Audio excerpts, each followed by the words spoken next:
जय हिंद, वंदे मातरम। साथियों, बीएड को लेकर आप लोगों के काफी सारे क्वेश्चंस पूछे जा रहे हैं, जैसे कि सर हमें बीएड करना चाहिए या नहीं करना चाहिए, बीएड का स्कोप क्या है, सर हमने एंट्रेंस एग्जाम नहीं दिया है तो क्या हम डायरेक्ट एडमिशन ले सकते हैं, अगर एडमिशन लें तो किस कॉलेज या यूनिवर्सिटी में लें, उसके लिए कितनी फीस लगने वाली है, और अब बीएड का 1 साल का होगा या फिर 2 साल का होगा। तो साथियों, आपके इस टाइप के ना जाने कितने सारे क्वेश्चंस हैं। तो साथियों, आपके जितने भी क्वेश्चंस हैं उन सब का आंसर आपको इस वीडियो में मिलने वाला है। तो वीडियो में अंत तक बने रहिएगा, एक एक पॉइंट में आपको क्लियर करने वाला हूं। तो चलिए साथियों, बिना किसी देर के करते हैं आज की वीडियो शुरू। साथियों, वीडियो शुरू करने से पहले एक छोटी सी रिक्वेस्ट है कि यदि आप चैनल पर नए हैं तो चैनल को सब्सक्राइब कर लीजिए और बेल आइकन को प्रेस कर लीजिएगा, क्योंकि मैं आपके लिए इसी तरीके की इंफॉर्मेशन वीडियो लाता रहता हूं। तो साथियों, बीएड आपको करना चाहिए या नहीं करना चाहिए, पहले इसी सवाल का जवाब देते हैं। तो साथियों, यदि आप एक टीचर हैं, यानी कि अभी आप पढ़ा रहे हैं किसी स्कूल या फिर आप ट्यूशन पढ़ा रहे हैं और आपका टीचिंग में इंटरेस्ट है, तो मैं आपको एडवाइस करूंगा कि आपको बीएड करना चाहिए। या फिर आप अभी आपका करियर स्टार्ट है, अभी आपने टीचिंग भी स्टार्ट नहीं की है, लेकिन आपका टीचिंग में इंटरेस्ट है, आप एज अ टीचर बनना चाहते हैं, गवर्नमेंट टीचर बनना चाहते हैं 1st से 8th क्लास तक का, तो मैं आपको एडवाइस करूंगा कि आप बीएड अवश्य करें। क्योंकि यदि आप बीएड कर लेते हैं तो उसके बाद में जो आपके स्टेट गवर्नमेंट एग्जाम कराती है हर 6 महीने में, जैसे हम बात करें उत्तर प्रदेश की तो यूपी टेट हो गया, हरियाणा की बात करें तो एच टेट हो गया, यदि हम राजस्थान की बात करें तो रीट हो गया, तो उसमें आपके हर 6 महीने में एग्जाम होते हैं, और यदि आप उसमें अच्छा स्कोर कर लेते हैं, उसको क्वालिफाई कर लेते हैं, तो जो स्टेट गवर्नमेंट की वैकेंसी आती है उनमें आप एज अ गवर्नमेंट टीचर बन जाते हैं। या हम बात करें सेंट्रल में, जो आपके सेंट्रल के स्कूल्स होते हैं तो उनके लिए सीटेट का एग्जाम कंडक्ट कराया जाता है, जो कि साल में 2 बार होता है, उसको भी आप दे सकते हैं बीएड करने के बाद में। और यदि आप क्वालिफाई हो जाते हैं और अच्छा स्कोर उसमें करते हैं तो आप वहां पे भी गवर्नमेंट टीचर बन जाते हैं, जो आपके केंद्रीय विद्यालय हैं, यानी कि जो सेंट्रल गवर्नमेंट के स्कूल हैं, तो वहां पर एज अ टीचर आप बन जाते हैं। जितने भी आज की डेट में प्राइवेट स्कूल भी हैं, चाहे वो हम सीबीएसई बोर्ड की बात करें, आईसीएसई बोर्ड की बात करें या फिर किसी दूसरे बोर्ड की बात करें, तो वहां पर भी यदि आप एज अ प्राइवेट टीचर काम करना चाहते हैं या कर रहे हैं तो वहां पर भी अब बीएड मस्ट कर दिया है, यानी कि कंपलसरी कर दिया कि बीएड होना अनिवार्य है। तो इसलिए आपको बीएड करना चाहिए यदि आपका टीचिंग में इंटरेस्ट है, या आप एक एजुकेशनल कंसल्टेंट हैं या फिर एजुकेशन की लाइन से जुड़े हुए हैं, तो बीएड करना आपके लिए अनिवार्य हो जाता है। इसके बाद में बात करें कि सर हमने एंट्रेंस एग्जाम नहीं दिया था तो क्या हम डायरेक्ट एडमिशन ले सकते हैं या फिर नहीं ले सकते। तो साथ ही यदि आपने जो आपके स्टेट गवर्नमेंट के एंट्रेंस एग्जाम होते हैं और वो आपने नहीं दिए हैं तो आप डायरेक्ट एडमिशन भी ले सकते हैं, लेकिन इसमें आपको बहुत ध्यान रखना है कहां पर आपको एडमिशन लेना है और कहां पर नहीं लेना है, वो मैं आपको क्लियर कर देता हूं। तो साथियों, यदि आपने एंट्रेंस एग्जाम नहीं दिया है और आप बीएड में डायरेक्ट एडमिशन लेना चाहते हैं तो अब उसमें आपको क्या ध्यान रखना है उसकी हम बात करते हैं। तो साथियों, जब आप डायरेक्ट एडमिशन लेते हैं तो 2 तरीके से आप ले सकते हैं। कैसे? तो एक तो होती है प्राइवेट यूनिवर्सिटी, जिनको एंट्रेंस एग्जाम की आवश्यकता नहीं होती, उनका अपना क्राइटेरिया है, वो मेरिट के बेस पे, अपने टेस्ट के बेस पे बीएड में एडमिशन लेती हैं। तो वहां पर आपको ध्यान रखना है आप किस यूनिवर्सिटी से कर रहे हैं, वो जो प्राइवेट यूनिवर्सिटी है उसकी वैल्यू क्या है, नेक एग्रीगेशन उसके पास में है या फिर नहीं है। सबसे पहले आपको चेक करना है उसका एनसीटीई का अप्रूवल है या फिर नहीं है। दूसरा, उस यूनिवर्सिटी की वैल्यू चेक करनी है आपको कि वो यूनिवर्सिटी किस कैटेगरी की है, कहीं पे वो एक्स्ट्रा डिग्री तो नहीं बांट रही है, क्योंकि बहुत सारी यूनिवर्सिटीज आज की डेट में ऐसी है कि उनके पास में 100 सीट है और वो 500 सीट या 1000 सीट पर बीएड करा रही है। तो आपको ये भी देखना है कि आप प्राइवेट यूनिवर्सिटी से यदि बीएड करने जा रहे हैं तो एक वो आपका जो यूनिवर्सिटी है अच्छी यूनिवर्सिटी होनी अनिवार्य है। अदरवाइज आपके यदि बीएड कर लेते हैं किसी इसी प्रकार की यूनिवर्सिटी से तो वहां पर कहीं ना कहीं पर आपको प्रॉब्लम होने वाली है। दूसरा है कि आप प्राइवेट यूनिवर्सिटी की तरफ ना जाके जो स्टेट गवर्नमेंट यूनिवर्सिटी होती हैं उनके कॉलेज होते हैं, वो जो आपके माइनॉरिटी के कॉलेज होते हैं, जहां पर वो अलाउ करते हैं कि डायरेक्ट आप एडमिशन ले सकते हैं। यदि एंट्रेंस एग्जाम नहीं दिया है तो आप डायरेक्ट माइनॉरिटी की सीट पर एडमिशन ले सकते हैं। माइनॉरिटी का मतलब ये नहीं कि सिर्फ माइनॉरिटी, आप किसी भी कैटेगरी के हैं, जनरल ओबीसी, तो वहां पर आप उसका एडमिशन ले सकते हैं।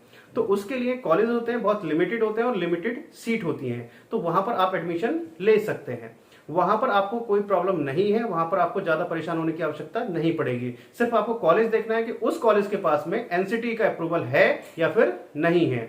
इससे आगे बात करें कि इसके करने के लिए फीस कितनी लगेगी, क्या फीस एक्स्ट्रा देनी होगी, तो ऐसा नहीं है, कोई फीस आपको एक्स्ट्रा नहीं देनी है, चाहे वो आप डायरेक्ट एडमिशन ले या फिर काउंसलिंग के थ्रू जाएं। जो उसकी फीस है वही सिर्फ फीस लगने वाली है। हाँ, हो सकता है उन्होंने अपने रजिस्ट्रेशन के तौर पर कोई अपना 1000-1500 रुपए का कोई अपनी फीस रखी हो, अदरवाइज उससे अलावा कोई एक्स्ट्रा चार्ज नहीं लगता है।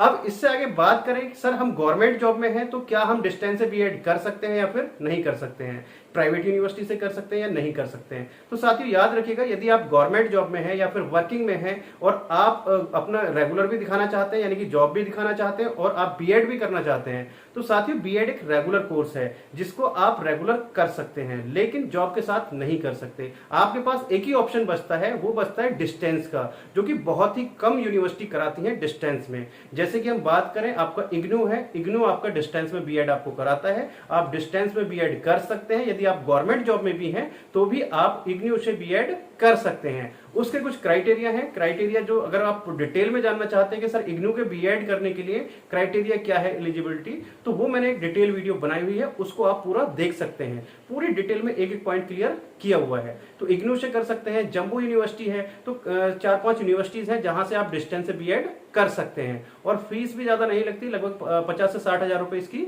फीस रहती है डिस्टेंस में। अब नेक्स्ट पॉइंट पर बात करते हैं कि सर अब बीएड 1 साल का होगा या फिर 2 साल का होगा। तो साथियों आपको पूरी डिटेल में मैं एक्सप्लेन कर देता हूं कि जो बीएड है 2022 से 1 साल का होना था, क्योंकि जो नई एजुकेशन पॉलिसी है उसके तहत आपका बीएड 1 साल का भी होगा और 2 साल का भी होगा। अब 1 साल में किसके लिए रहेगा और 2 साल का किसके लिए रहेगा। साथियों जो आपने अगर ग्रेजुएशन किया हुआ है, ग्रेजुएशन के बाद आप बीएड करते हैं तो उनके लिए आपका 2 साल का होना था, और जिन्होंने अपना पीजी कंप्लीट किया हुआ है यानी कि पोस्ट ग्रेजुएशन कंप्लीट किया हुआ है तो उनके लिए जो आपका बीएड होता वो 1 साल का होता। लेकिन अभी तक भी जो आपका वो लागू नहीं हो पाई है। इस बार भी आपको जो 2022 में एडमिशन हो रहे हैं वो आपके 2 साल के बीएड के लिए ही हो रहे हैं, चाहे वो आपने पीजी किया हुआ है या फिर आपने यूजी किया हुआ है। तो इस बार भी आपकी लागू नहीं हो पाई है। जैसे कि आपने यूपी बीएड की हम बात करें तो यूपी बीएड में जो एंट्रेंस एग्जाम हुआ है उसमें भी चाहे आपने पीजी से भरा है फॉर्म या फिर आपने यूजी से भरा है, तो आपका जो बीएड है वो आपका 2 साल का ही होने वाला है। अभी देखते हैं कि नेक्स्ट ईयर से लागू हो पाएगा या फिर नहीं हो पाएगा। जो ग्रेजुएशन वाले बच्चे हैं उनके लिए तो 2 साल का ही रहेगा और जो पीजी वाले बच्चे हैं उनके लिए आपका 1 साल का होगा। लागू होना था लेकिन इस बार भी लागू नहीं हो पाया। जो कुछ यूनिवर्सिटीज हैं उन्होंने लागू करने की कोशिश की है लेकिन अभी भी वहां पर कहीं ना कहीं प्रॉब्लम है। तो उम्मीद यह है कि 2023 से हो सकता है कि आपका 1 साल का बीएड लागू हो जाए। किसके लिए? पीजी वाले बच्चों के लिए। यूजी के लिए आपका 1 साल का ही रहने वाला है।